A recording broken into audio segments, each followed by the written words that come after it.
Hi అండి. అందరికీ నమస్కారం. అందరూ ఎలా ఉన్నారు? నేనైతే చాలా బాగున్నాను. మనకైతే వచ్చే నెల ఆగస్టు 12న అమావాస్య, 13 నుంచి శ్రావణ మాసం ప్రారంభం కదా!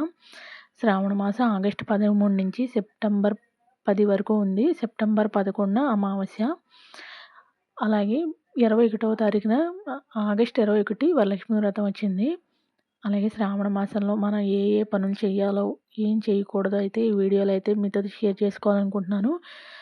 ముందుగా అయితే మన ఛానల్ని ఫస్ట్ టైం చూస్తున్నట్టయితే సబ్స్క్రైబ్ చేసుకోండి. అలాగే మీకు నా వీడియోస్ యూజ్ అనిపిస్తే కనుక ఒక లైక్ చేయండి. ఇలా మీరు లైక్ చేయడం వల్ల నాకు ఇలాంటి వీడియోస్ ఇంకా చేయాలని అనిపిస్తూ ఉంటుంది. కాబట్టి ఖచ్చితంగా అందరూ మన ఛానల్ సబ్స్క్రైబ్ చేసుకొని లైక్ అయితే చేయండి. అలాగే మన శ్రావణ మాసంలోనే కాదు, ప్రతిరోజు కూడా మనం ఇంటి ముందు ముగ్గుతోనే కదా ప్రారంభిస్తారు. నేనైతే ఖచ్చితంగా ఉదయం లేవగానే కూడా నేను ముందుగా బయటైతే వాకిలి తుడుచుకొని ముగ్గు పెట్టడంతోనే అయితేనే నా రోజైతే ప్రారంభం అవుతుంది. నాకు ముగ్గులు పెట్టడం అంటే చాలా ఇష్టం. అందుకని నేను ఎప్పుడూ కూడా రకరకాల ముగ్గులు పెడుతూ ఉంటాను. ఏ రోజు ఆ రోజు కొత్త కొత్తవి అన్నీ పెడుతూ ఉంటాను. ఎక్కడ చూసినా కూడా అవన్నీ కూడా ట్రై చేస్తూ ఉంటాను. అలాగే నా ఓన్గా కూడా నేను కొన్ని క్రియేట్ చేసి అలా పెడుతూ ఉంటాను. మీలో ఎంతమందికి ఇలా ముగ్గులు పెట్టడం అంటే ఇష్టమో నాకు కామెంట్ చేయండి. అలాగే చాలామంది ఈ రోజుల్లో టైల్స్ అని చెప్పేసి టైల్స్ మీద చాక్పీస్తో అది ముగ్గు పెట్టుకుంటూ ఉంటారు కదా!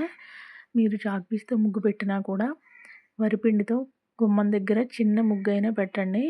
ఎందుకంటే అసలు ముగ్గు అయితే మనం వరిపిండితోనే కదా పెట్టాలంటారు.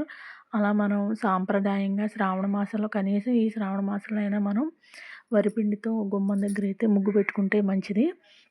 కనీసం ఒక చిన్న ముగ్గు అయినా సరే మీరు పెట్టండి. అది చాలా బాగుంటుంది. అలాగే లక్ష్మీదేవికి ఎంతో ఇష్టమైన ఒక పూజ గురించి అయితే మీతో షేర్ చేసుకుంటాను. శ్రీ సర్వదేవత లక్ష్మీకృత స్తోత్రం పారాయణం. ఇది చాలా మంచిదండి. ఇది చేయటం వల్ల మనకున్న అనారోగ్య బాధలు కానీ, ఆర్థిక ఇబ్బందులు కానీ, కష్టాలు కానీ ఇలాంటివి ఏ ఉన్నా కూడా మనకు తొలగిపోతాయని నమ్ముతారు. ఈ స్తోత్ర పారాయణం చాలా మహిమాన్వితమైనది. ప్రతి ఒక్కరూ కూడా ఈ శ్రావణ మాసంలో తప్పకుండా కూడా ఈ స్తోత్ర పారాయణం అనేది చేయండి. దీని పూజా విధానం ఎలా చేయాలో అనేది తెలిసిన వాళ్ళైతే ఓకే. తెలియని వాళ్ళు ఎవరికైనా సరే తెలుసుకోవాలనుకుంటే నాకు కామెంట్ సెక్షన్లో కామెంట్ చేయండి. నేను ఈ శ్రావణ మాసం రాగానే నేను ఎలా అయితే చేసుకుంటానో చాలా సింపుల్గా దాన్ని మీతో నేను షేర్ చేసుకుంటాను. శ్రావణ మాసంలో వచ్చే సోమవారాలు శివుడికి చాలా ప్రత్యేకం. శివునికి అభిషేకాలు, బిల్వార్చన చేయటం వల్ల విశేషమైన ఫలితాలు లభిస్తాయి. అలాగే శ్రావణ మంగళవారాలు కొత్తగా పెళ్ళైన స్త్రీలు, ముత్తైదులు సంపద, సౌభాగ్యాల కోసం మంగళగౌరి వ్రతం చేస్తూ ఉంటారు. అలాగే శ్రావణ శుక్రవారాలు లక్ష్మీదేవికి పూజలు చేస్తారు. ముఖ్యంగా పౌర్ణమికి ముందు వచ్చే శుక్రవారం నాడు వరలక్ష్మి వ్రతం అయితే అందరూ చాలా వైభవంగా జరుపుకుంటూ ఉంటారు. శ్రావణ శనివారాలు వెంకటేశ్వర స్వామి, విష్ణుమూర్తికి దీపారాధన చేయడం చాలా మంచిది. అలాగే సప్త శనివారాల వ్రతం కూడా ఇప్పటి నుంచి స్టార్ట్ శ్రావణ మాసం మొదలవక ముందే ఇంటిని శుభ్రం చేసుకోవాలి.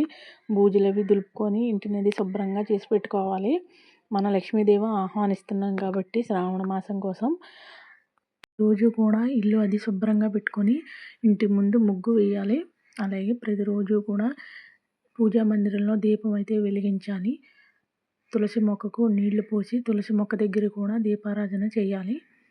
ప్రతి సోమవారం శివాలయంకి వెళ్ళి శివలింగానికి అభిషేకం చేయాలి, లేదా ఇంట్లో ఓం నమ శివాయ మంత్రాన్ని కూడా జపించాలి. అలాగే ప్రతి శుక్రవారం కూడా అమ్మవారికి కుంకుమార్చన, పువ్వులతో అభిషేకం చేయాలి.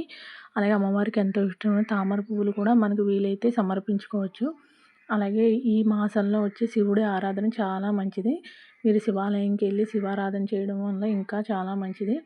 అలాగే విష్ణు సహస్రనామం, లలిత పారాయణం చేయొచ్చు. ప్రతిరోజు కూడా పక్షులకి, కాకులకి వీటన్నిటికి కూడా మనం ఆవులకి ఆహారం పెట్టడం కూడా చాలా మంచిది. అలాగే సాయంత్రం కూడా ఇంట్లో దీపారాధన చేసి లక్ష్మీ అష్టోత్తరం, కనకస్తార స్తోత్రం పఠించుకోవటం వల్ల చాలా మంచి జరుగుతుంది. అలాగే ఈ శ్రావణ మాసంలో రావి చెట్టు, వేప చెట్టు ఆరాధన కూడా చాలా మంచిది. తడిబడ్డ పెట్టుకునే నీళ్ళల్లో ప్రతిరోజు కూడా పసుపు, కళ్ళుప్పు వేసి ఇల్లు శుభ్రం చేసుకుంటే చాలా మంచిది. మన ఇంట్లో ఉన్న నెగిటివ్ ఎనర్జీ అంతా కూడా పోతుంది.